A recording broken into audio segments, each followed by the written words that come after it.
밤 이렇게 시간이 안 가는지 정말 버스 안에서 going 이불 속에서 going은 언제나 너에게 going.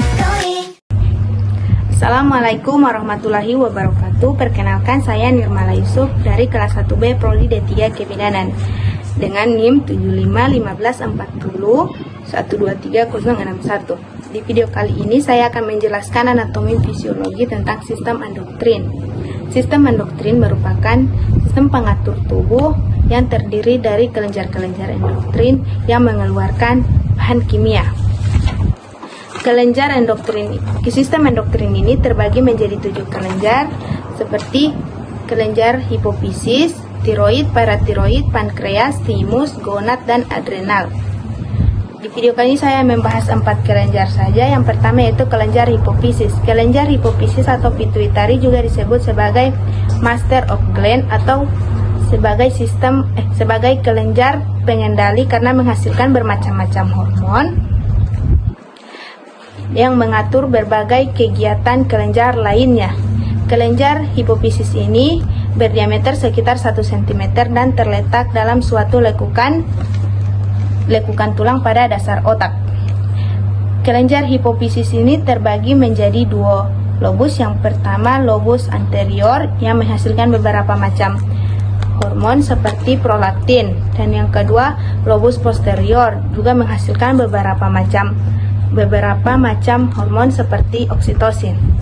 Yang kedua, kelenjar tiroid. Kelenjar tiroid merupakan kelenjar yang bentuknya mirip kupu-kupu. Kelenjar ini terletak di dalam leher, menempel pada trakea di bawah laring. Kelenjar tiroid ini merupakan salah satu bagian dari sistem endoktrin yang memproduksi dan mengekskresi hormon-hormon yang berfungsi mengontrol proses metabolisme tubuh. Yang ketiga, kelenjar paratiroid. Kelenjar paratiroid ini atau dikenal juga sebagai kelenjar anak gondok. Kelenjar ini menempel di setiap sisi kelenjar tiroid di dalam leher. Kelenjar ini berjumlah 4 buah yang tersusun berpasang-pasangan.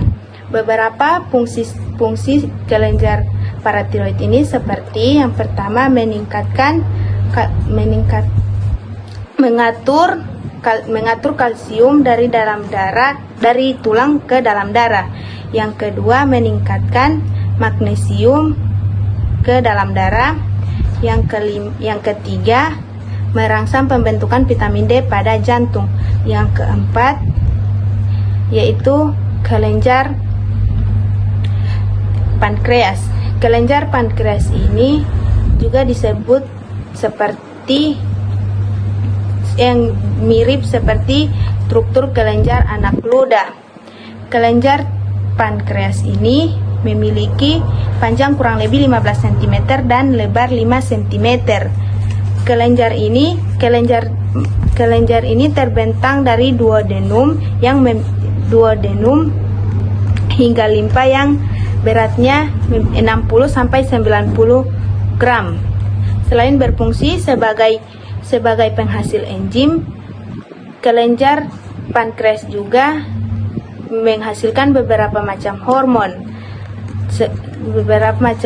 sehingga disebut sebagai kelenjar majemuk. Beberapa enzim-enzim yang dihasilkan oleh kelenjar pankreas ini seperti 1. Amilase mengubah amilun menjadi glukosa. Yang kedua, lipase mengubah lemak menjadi asam lemak, dan yang ketiga, tripisin mengubah protein menjadi asam amino. Sekian video dari saya. Wassalamualaikum warahmatullahi wabarakatuh.